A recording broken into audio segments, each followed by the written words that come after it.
Hello, brothers and sisters. Hey, thanks for joining me again. Today I want to explore Charlie King being racist because he didn't like Martin Luther King. This is part of my series where I'm really looking into who the man was and trying to understand him. And to preface this, at first, I didn't really know much about him. I'd just seen a few things, but after his passing, I've been watching his videos just to try to understand. So there's a lot of things I don't know about him. There's a lot of things I haven't seen. And I'd like to thank a couple of my commenters. I always say on my videos, hey, send me links, send me stuff.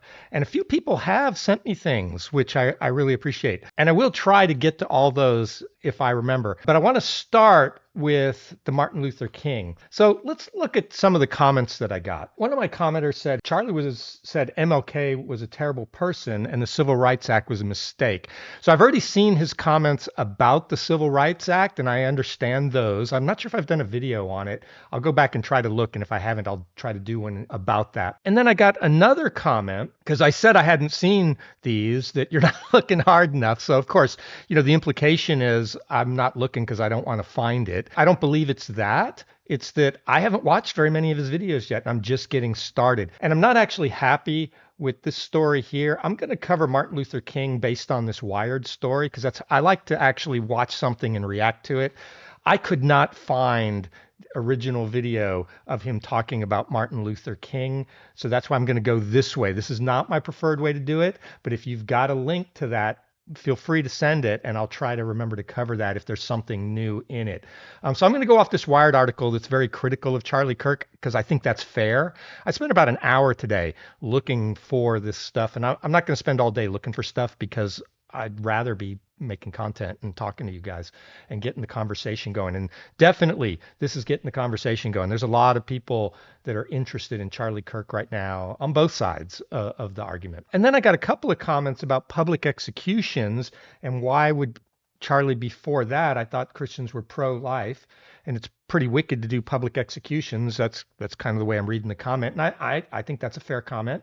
Why would he be? I don't know. See, this is why I ask, send me links, tell me I'm wrong, because I did not know he was for public executions, and I did not know that he said bad things about Martin Luther King because I really didn't follow the guy before. Another comment that I thought was interesting, I'm black. I know MLK was a charlatan. Charlie adored Malcolm X. I didn't know he adored Malcolm X. So I thought that was an interesting comment too. What I'm going to do is I'm going to do two videos. I'm going to do one talking about Martin Luther King and Malcolm X a little bit and what I found out. And then I'm going to do a separate one on public executions. I think that's a separate topic on why Charlie Kirk might be bad. So with that, that's a long introduction, but let's start talking about Martin Luther King. So I went out, I found this Wired article that's very critical of Charlie Kirk. I'm going to use this as the basis. And again, if you've got better sources, feel free to send me. I could not find video on this.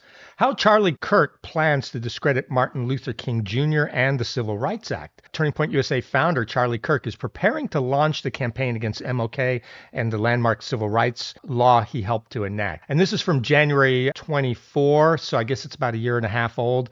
And so this is likely one of the sources that a lot of people have read where they say he was against civil rights.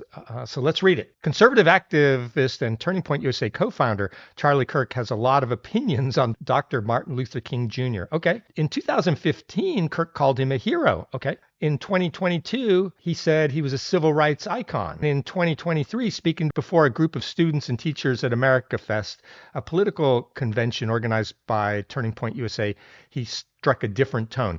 He said, MLK was awful, Kirk said. He's not a good person. He said one good thing he actually didn't believe. Okay, hopefully he'll tell us what the good thing is because I have not seen this video, so I don't know what the full context is. For decades, conservatives have pointed to King and his idea that people should not be judged by the color of their skin, but by the context of the character as a model for equality. Okay, so I guess that's the thing that they're going to say Kirk no longer agrees with. For a while, Dr. King's stock was very much on the rise with conservative circles in the Republican Party, says John Wood, a Republican activist. It's been understood on the right that even though Dr. King wasn't really one of us politically, he was still a good liberal. For Kirk, the shift on King wasn't an offhand remark, but a glimpse into his broader strategy to discredit the civil rights leader and the landmark legislation most associated with Kirk, the Civil Rights Act of 1964. All right, so I see that paragraph is very biased. People's views can shift over time, but that doesn't necessarily mean they want to discredit a person or they want to discredit the Civil Rights Act. I would have to see more, but whoever wrote this article definitely feels that way, and that's going to be the tune they're going to push here. Me personally, Dr. Martin Luther King, I know a little bit about him because I have done research before on the civil rights movement. I think he was a force for good and a force for change in America, for sure. I think the things he did to stop segregation were excellent with the bus boycotts. But I also know he has some problematic things. Two things can be true at the same time. You can be great on civil rights, but then have some other problems. People are messy. There's always layers to everyone. There's no one that's 100% good or 100% evil. It's all shades of gray. And that's one of the things I try to point out in my videos. I try to look at what are the facts and then make an opinion based on those facts. And sometimes the facts are messy. I have a very, very radical view on this, but I can defend it. I've thought about it, Kirk said at America First. We made a huge mistake when we passed the Civil Rights Act in 1960s. So that's one of the quotes that people say he's a racist because he didn't like the Civil Rights Act. Turning Point USA, founded in 2012 by the 18-year-old Kirk to organize conservative students on college campuses, has grown into an ideological force in the right wing. America Fest, which took place at a convention center in downtown Phoenix, featured speeches by right-wing heavyweights Donald Trump Jr., Tucker Carlson, U.S. Representative Matt Gaetz of Florida. So before we go on, I want to just go back to the Civil Rights Act because it's not continuing on with that. I've seen other video of what he said on it, and I don't know if I've done this in a video yet, but I'll try to remember to get back to it. If you look at the full statements that he's made, he has said, and I'm going to paraphrase because I don't have it right here in front of me, that he was all for the intent of the Civil Rights Act, which was to remove voting barriers and give more rights and equality to black folk in America. And he was all for that. What he wasn't for is the way the law was written. It was too vague and too broad. And so it's been used for things that the people who wrote it didn't intend. And those things include DEI, which Kirk thought went too far because he believed in giving opportunity for merit, not the color of your skin. And he also said that it was used to allow biological men into women's spaces, and he's totally against that. So again, he's fine with the intent, give more freedoms back to racial minorities that should have them, but it was used for things he's also against. So he actually said he wanted the law rewritten to tighten it up. And that's the part that everyone leaves out when they're just doing that quote. Bars discrimination on the basis of race. Looks like they're actually are going to cover what I just said. So I'll start over here. Kirk argues that the Civil Rights Act, which bars discrimination on the basis of race, ushered in a permanent DEI-type bureaucracy, referring to diversity, equity, and inclusion. He illustrated how the law has gone wrong when responding to a question from students who said they became the subject of a Title IX investigation after posting an Instagram story mocking transgender people. Title IX, which was passed as part of the Education Amendment in 1972, bans schools that receive federal funding from discriminating on the basis of sex. King was assassinated 4 years prior in 1968. The courts have been really weak on this, Kirk told America First crowd. Federal courts just yield to the Civil Rights Act as if it's the American Constitution. The law is ultimately a way to refound the country and a way to get rid of the First Amendment. Yeah, that's right. In the last 10 years, you weren't allowed to say negative things about, say, trans people or black people or whatever because of civil rights, and you were called a racist. But that's still free speech. Even being a racist is free speech. You shouldn't have a Title IX investigation because somebody was critical of transgenderism in an Instagram story. That's their free speech. Kirk's attempt to discredit civil rights law is an example of how the fringe moves to the center at the speed of light in right-wing politics, says public policy scholar Jonathan Roach. If they're going to say the Civil Rights Act of 64 was the death of the Constitution and freedom in America, then that's going to be extremely divisive because a lot of people are going to say, well, if that isn't racist, I don't know what is. This is the federal law that ended segregation. It is, but the Constitution is a higher law. The Civil Rights Act still has to abide by the First Amendment. King supported the Civil Rights Act and was an architect of it, Roach said. I guess if you're going to go down that road, you have to say King was wrong and maybe King was a bad person. No, Roach there is building his house of cards on that bit of sand there. You can say the Civil Rights Act was wrong and not say King was a bad person. Those are not the same statement. So what they're trying to do is there's a lot of people out there who think Martin Luther King Jr. was a hero, and now this guy's trying to say that Kirk is trying to tear down their hero, and so Kirk's a bad person. No, you can be against the Civil Rights Act and still think King is a good person. Kirk's comments in America First were merely a preview of his attacks on King. He recently said he plans to release content to discredit MLK on January 15th, King's birthday, which is a U.S. federal holiday honoring King. We're going to be hitting him next week, Kirk said on the podcast. Yeah, on the day of the Iowa caucus, it's MLK Day. We're going to do the thing we're not supposed to do. We're going to tell the truth about Martin Luther King Jr. You better tune in next week. Blake has already been preparing. It's going to be great. Now, I haven't been able to see this show, so I don't have the video. So I'm assuming he said bad things about Martin Luther King Jr. I just don't know what he said. Blake is an apparent reference to Blake Neff, a producer of The Kirk Show. In 2020, Neff resigned from the job at Fox as Tucker Carlson's top writer after CNN revealed he had been making racist posts under a pseudonym. Fox News CEO Suzanne Scott called Neff's posts abhorrent. Neff has also been publicly laying the groundwork for rewriting the history on King, attempting to link him to violent unrest after the passing of the Civil Rights Act. Martin Luther King Jr. gets praised for being a peaceful activist, Neff said on Jack Probisek's Human Events podcast in December. But what they always end up glossing over is actually in the mid-60s and late 60s, civil rights activism becomes very violent. That is one thing I would give Martin Luther King Jr. credit for. He did call for peaceful protest, which I think is great.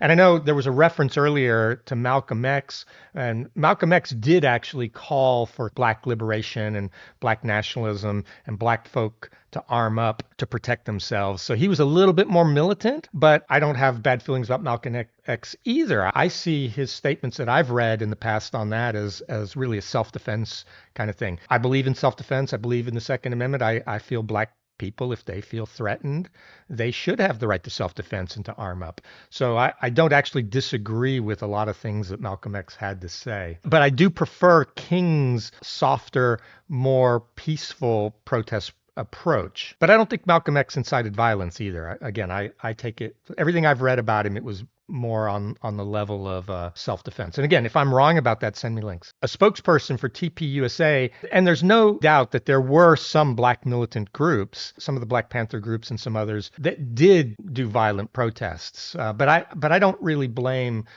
King or X for either of those. There's always some knuckleheads in every crowd. As I always say, everyone should have the right to peacefully protest, but you do not have the right to do violent protests. You should be arrested for whatever it was you did. And I don't care where you are, whether it's January 6th or Black Lives Matter. If you're hurting other people, if you're destroying property, if you're not doing a peaceful protest, you should be arrested for whatever you're doing and charged appropriately. A person for TPUSA, Andrew Colvett, said that Americans have been fed a fake history. A core part of this fake history of America is the elevation of MLK into a saint whose entire being is beyond reproach and above question. Colvett said in an emailed statement, this sanctified version of MLK strips away his actual views and ignores his actual actions.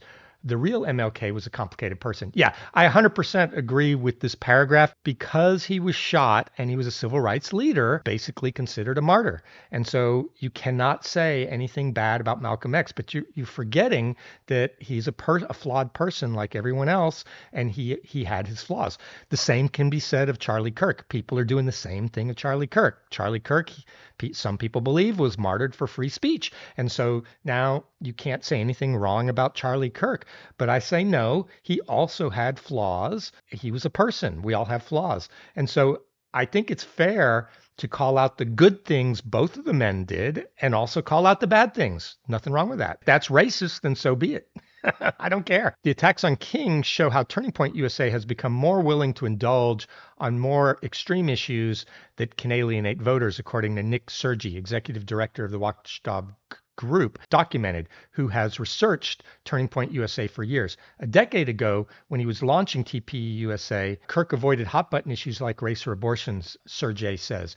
but now seems totally unrestrained. He's increasingly radical and is aligning himself with people like Blake Neff, who exist in a particular subculture on the right. This is not dog whistle politics. It's blatant and intended to cause outrage. That's really the point. Even for Kirk and Turning Point USA, the attacks on King represent a dramatic shift. The group has profited from the use of King's image. Turning Point USA website sold $55 t-shirts with MLK's name and stickers of King that say the Let Freedom Ring. After an inquiry from Wired, both products were removed from the TPUSA store. These guys are very good at moving the Overton window. I hate when people use those big words because nobody knows what they mean, and I'm not even going to look it up. Don't even bother telling me in the comments what it means. I know what it means, but this is one of those words that people use to sound smarter than you. Just say what you actually mean in a way people understand. Don't use words that only college professors use. So as soon as you say like Overton window, I know you're a retard and you're just trying to prove how smart you are with other people. Use plain English, Mr. Roach. That's what they do. They push things in the dialogue until the days before yesterday were unthinkable. Okay, so this article I think was fairly balanced for Wired. It did have some good points in it, but it was definitely a slam on TP USA and Kirk. I did, as I said, spend about an hour looking for stuff on this. I never did find the video, and I never did find more attacks on Martin Luther King. So I think after this article, those consistent attacks did not come up like this article says it did. I want to just remind my viewers, Martin Luther King Jr. was a complicated person. He did do a lot for civil rights in this country. There's no doubt. He led the bus boycotts and really got the civil rights law passed, and that was all good. But he was complicated. He also had enemies. It's alleged that he had communist ties. He was definitely anti-Vietnam War. And there were allegations of plagiarism against him and that he was an adulterer. I'm not here to drag Dr. Martin Luther King's name through the mud. I'm just pointing these facts out because when you put people up on pedestals, other people are going to throw rocks at him. Back to Charlie thought he was a terrible person. I don't know why he thought he was a terrible person because I didn't see everything. I'm going to make an assumption here. Charlie King was a devout Christian. He believed in the Bible. He believed in the Ten Commandments and such. I'm going to get to the murder and the public executions in a follow-up video, so I'm not going to address that here. But he felt adultery was a sin, and I am sure if you were an adulterer, he thought you were a terrible person. And I believe he thought he was. Two things can be true at the same time. He can be great on civil rights, and he can have some problems in his personal life. These are not completely incompatible concepts. And I did take a quick look for Kirk's statements on Malcolm X. I could find no statement that Kirk had made that was negative of Malcolm X. I did find two. Back in 2024, he said, when speaking about Malcolm X, he quoted Malcolm X. Charlie Kirk did quote Malcolm X about a year ago, and he said, the white liberal is the worst enemy of America and the worst enemy of the black man. And so he was familiar with Malcolm X because that is a Malcolm X quote. Back in 2013, I found another one where Malcolm X said, "Show me a capitalist and I will show you a bloodsucker. Do you agree?" So that's a quote that Charlie Kirk used of Malcolm X. So he was familiar with him and used some of Malcolm X's words, but I could not find no negative things about that. So there was a statement in my comments that he adored Malcolm X. I don't know if he adored them, but he definitely used some of Malcolm X's language. And if anyone's got a link of him adoring on Malcolm X, let me know. So that's what I think. I still am of the opinion that Charlie Kirk is not a racist. But yes, I agree. He thought MLK was a terrible person. All right, guys, if you like this, like and subscribe. If you don't like it, don't watch me. Let me know what you think in the comments. Thanks. Bye.